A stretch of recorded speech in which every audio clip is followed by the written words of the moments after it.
$46,000. $46,000. So you went to considerable expense on your own. You hired your own independent adjuster to come back out and do all of this over again.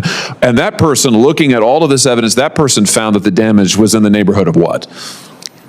I'm sorry, can you repeat the question? Yeah, how your independent adjuster, how much did that person estimate the damage was? $497,000. $497,000. Allstate offered you 40, basically. Correct. And you're still waiting for this process to be resolved all this time later. Is that right? That's right. My estimate was rejected, and I was advised to alter it to a lower figure. So you were told to alter the estimate and to alter your findings as well? I was told to alter my estimate. I don't know that the findings was told to be altered. Ladies and gentlemen, welcome back to Liberty Watchtower, where truth takes center stage. If you're new to the channel, like this video, subscribe, and tap the notification bell to never miss a dose of real, unfiltered truth. Now, let's dive in. In the wake of Hurricane Helen, Miss Miguel, a Georgia homeowner, saw her home devastated. She did what every responsible person does. She trusted her insurance provider, Allstate, to help her rebuild. But instead of help, she received a lowball offer, $46,000 for damages, which an independent adjuster later valued at nearly $500,000. Thank you very much, Mr. Vitale. Thanks to all of the witnesses. We'll now have some rounds of questioning. I will start, and let me start with you, Ms. Miguel. So it's September 27th, 2024, Hurricane Helen hits Georgia, hits your home, causing very significant damage. I think we've got a picture of some of the damage here. Let's have a look. Does this look pretty familiar to you? It does. It looks pretty severe. I mean, that's a massive tree right there in the front part of your home, and you're an Allstate policyholder. Is that correct? Correct. And Allstate sends out an adjuster. You said pretty quickly, just a moment ago. Is that about correct? 3 weeks after. Oh, well, that's not very quick. Okay, 3 weeks after. All right, and that you were told at the time in this first inspection verbally that the adjuster agreed with you this was very severe damage. Is that fair to say? Correct. I think we maybe have a second picture. Let's look at another view of this just to give a real impression. Here's a breezeway that looks to be nearly completely destroyed. You can see some of that roof damage, quite extensive, that you were talking about in your testimony. All of this looks familiar to you, I'm sure. Yes. Now, after this first adjuster agrees with you that, yes, there's very significant damage, what did Allstate, when they finally came back with an actual assessment, a real number, what was that number again? $46,000. $46,000. So you went to considerable expense on your own. You hired your own independent adjuster to come back out and do all of this over again. And that person, looking at all of this evidence, that person found that the damage was in the neighborhood of what? I'm sorry, can you repeat the question? Yeah, how your independent adjuster, how much did that person estimate the damage was? $497,000. $497,000. Allstate offered you 40, basically. Correct. And you're still waiting for this process to be resolved all this time later. Is that right? That's right. Let me just ask you now, Mr. Schroeder, because you were that first adjuster who worked for Allstate who came out to look at this home. You were a field adjuster deployed for Allstate through pilot catastrophe. Is that correct? Yeah, that's correct. And you were the first one to inspect Ms. Miguel's home after the hurricane. Is that right? Yeah. And you went in person, I think. Is that correct? Yes.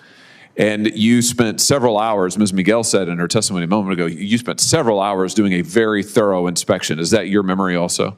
Yeah, that's correct. And how serious would you say the damage was in your own, just your personal recollection? Extremely, probably the most serious that I saw on this deployment. Wow, the most serious that you saw on the deployment, which makes sense given these photos. So you start, if I understand correctly, you start to prepare an estimate for a full replacement of this breezeway right here. Does that sound right?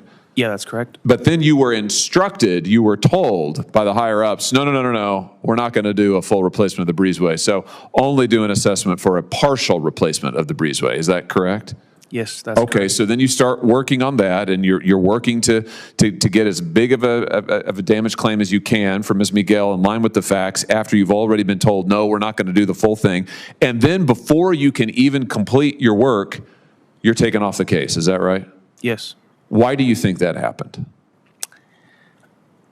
I was told it was due to time I was taking too long, but I don't believe that is the case. I think that Allstate saw from this and my recently prior estimates of being very thorough and complete and going back and forth with reviewers on coverage, that it was going to be a higher estimate and it would be more cost effective to reassign it to an adjuster that would listen better. Yeah, an adjuster who would lowball the policyholder. Really, I mean that's what we're talking about. You're removed from the case. It took 3 weeks to send you out to begin with, and then all of a sudden, boom, you're removed. Once it looks like you're actually going to do some justice for Ms. Miguel. Let me just ask you more broadly, Mr. Schroeder. Have you ever been told to change estimates to reduce payouts? Yeah, frequently. And when you've pushed back on this, if you've ever said no, what happens then? If I say no, then the claims typically get reassigned due to, they say, either lack of compliance or other reasons like I'm taking too long. In your experience, was this kind of thing a one-off thing, or was this a pattern? This was definitely a pattern. Is it fair to say then that Allstate's priority in your experience was not getting the best possible award for their clients, it was in protecting their bottom line? Today, we've heard powerful testimony not just from Ms. Miguel, but from the adjusters themselves.